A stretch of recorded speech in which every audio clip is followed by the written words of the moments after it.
No, Lena, not a surprise at all. I think when you look at the last 11 years, as you guys talked about, limited success for a team that had so many expectations. Only 2 series wins in 11 years under Brendan Shanahan. I do want to rewind back to where the Toronto Maple Leafs were when Brendan Shanahan took over, and that was a mess. It was a disaster of an organization. It was a team that I would say overachieved in the early to mid 2010s with that playoff appearance in 2013, that sole playoff appearance where then they lost to the Boston Bruins in 7 games. You fast forward a couple of years, and while they had some promising teams, it was kind of that stalemate, that mediocre process. So for the Toronto Maple Leafs, bringing in Brendan Shanahan, it went from a disaster of a team to a team that was respectable in terms of making the playoffs. And when you look at those 9 consecutive years, it's a team that was high in the standings. You look at this year, winning the Atlantic Division, but there's so many more conversations to have, and it's accepting that mediocrity. It's accepting only that first round. And I think when you look at the 2023 first round win against the Lightning, it's like it delayed it even more. So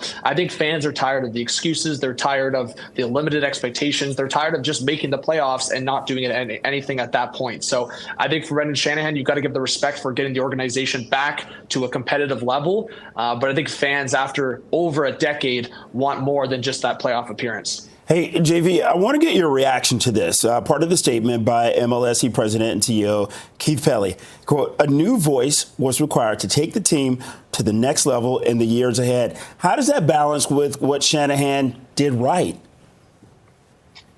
You know what's interesting, Bakari, because I think when you look at Brendan Shanahan, a former NHL star, like alum, just a guy that's respected around the league, and I expect whether it's the Islanders or not, he's going to get another job. I think the new voice, whether it's from Brad Treliving, having more of that autonomy, having more of that say, I think that's a possibility.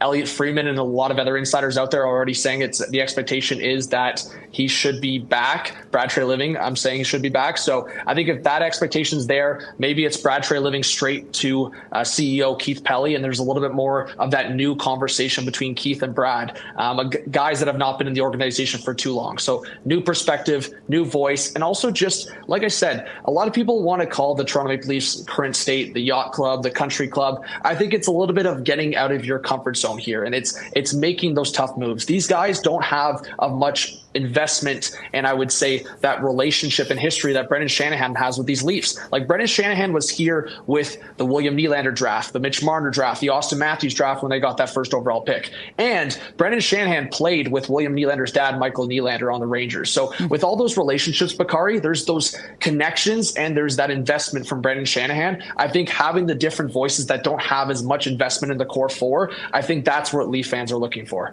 Yeah, there's a real relationship there, and Shanahan has talked about his relationship with Toronto as well. As you pointed out, it's been a disappointing couple of years, and fans certainly want more than just heartbreak.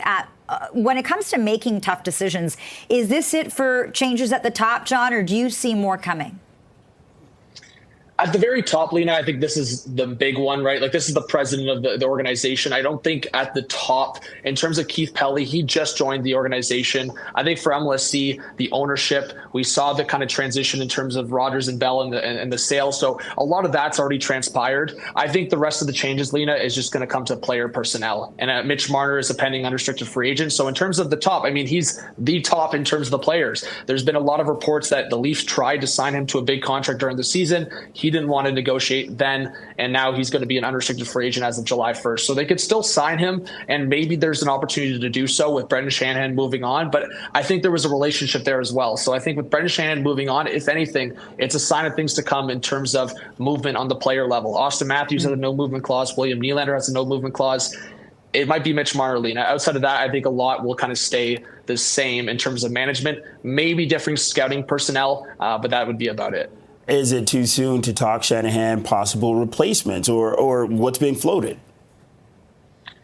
Honestly, Bakari, it might actually be too soon. The only reason I say that is because I think the status quo for the Leafs right now is focusing on what's to come. And bringing in a new face, a new situation just this close to the timeline. Like, as we're talking right now, we're almost in June. And that's going to be timeline for draft. That's going to be timeline for free agency. That's going to be timeline for a restricted free agent in Matthew Nyes. So I think Brad Treliving, he's been with the organization for 2 years. So how I look at it is you might not just have a president. You might have two guys that are kind of serving different roles, where Keith Pelly, a lot of the organizational structure, he's going to have that role at the top of the CEO, and Brad Treliving as the general manager will handle a lot of the hockey operations as a leader and then kind of divvy up the responsibilities throughout his team. So I see it as that way. Obviously that can change, and maybe they try to bring in a president for the new season, but how I see it right now, it's going to be Keith Pelly and Brad Treliving kind of working together to take next steps for this team going into the offseason. All right, we're following breaking news. Brendan Shanahan out as president of the Toronto Maple Leafs. John Viveiros,